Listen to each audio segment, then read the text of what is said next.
Hello everyone, I am Muhammad Abdul Fahim from Triple E third year from ISL Engineering College. Today I am going to tell about secondary banking and the secondary network.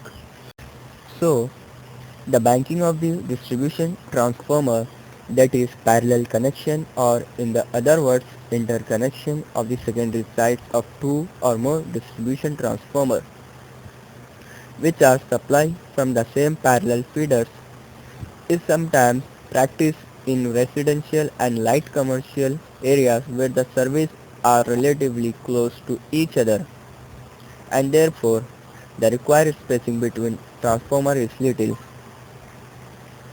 However, many utilities prefer to keep the secondary of each distribution transformer separate from all others. In a sense, secondary banking is a special form of network configuration on a radial distribution system.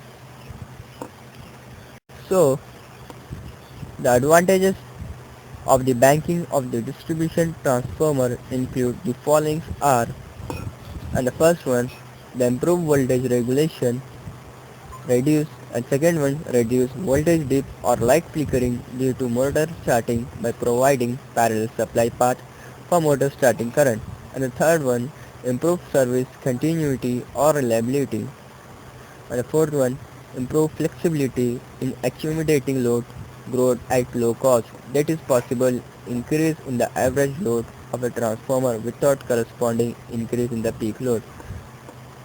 So now, this figure shows two different methods of banking secondaries. The method illustrated in this figure A is commonly used and is generally preferred because it permits the use of low rated fuse on the high rated voltage side of the transformer. So, and it prevents the occurrence of cascading the fuses. This method also simplifies the coordination with primary feeder sectionalizing fuses by having low rated fuse on the high side of a transformer. Furthermore, it provides the most economical system. So now, this figure gives two other methods of banking secondaries. The method as shown in this figure A, it is the oldest one of the offer and the least protection, whereas the method in this figure B, the greatest it has a greatest protection. Therefore, method illustrated in figure have some also disadvantages.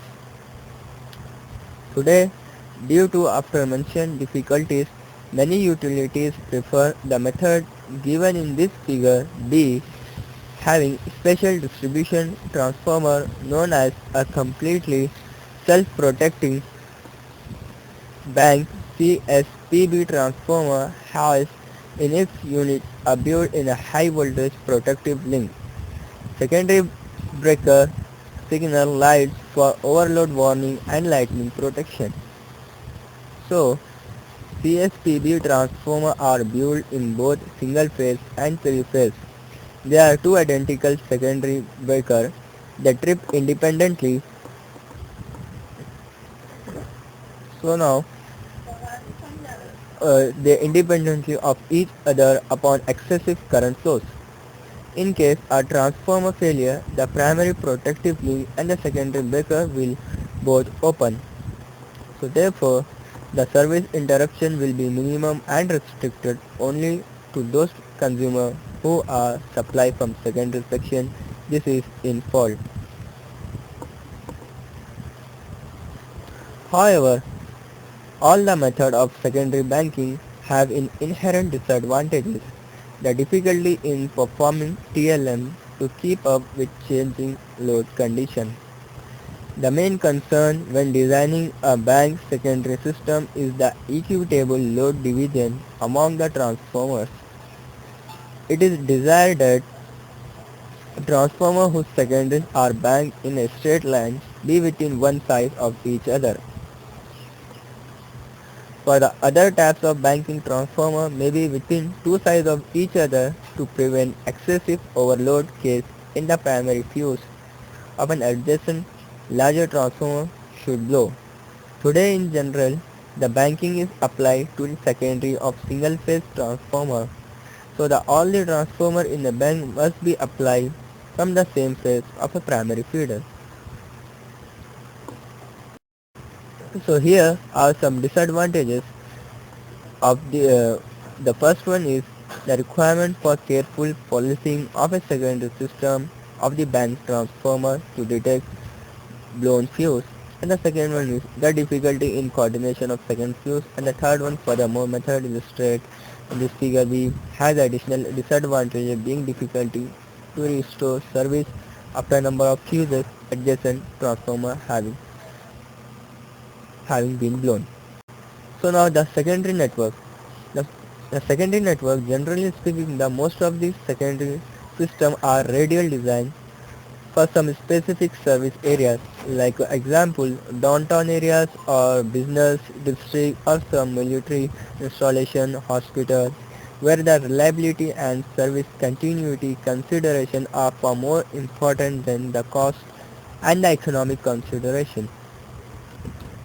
So therefore, the secondary system may be designed in a grid or a mesh type network configuration in those areas. The low voltage secondary network are particularly well justified in the area of high load density. They can also be built in underground to avoid overhead congestion. The OH low voltage secondary network are economically preferable over a underground low voltage secondary network in this area medium load density. However, the underground secondary network gives a very high degree of service reliability. In general, where the load density justifies an underground system, it also justifies secondary network system. So from this figure shows a one-line diagram of a small segment of a secondary network supplied by three primary feeder. In general, they usually having a low voltage grid or a mesh type secondary. Any network system is supplied through network type transformer by two or more primary to increase the service reliability.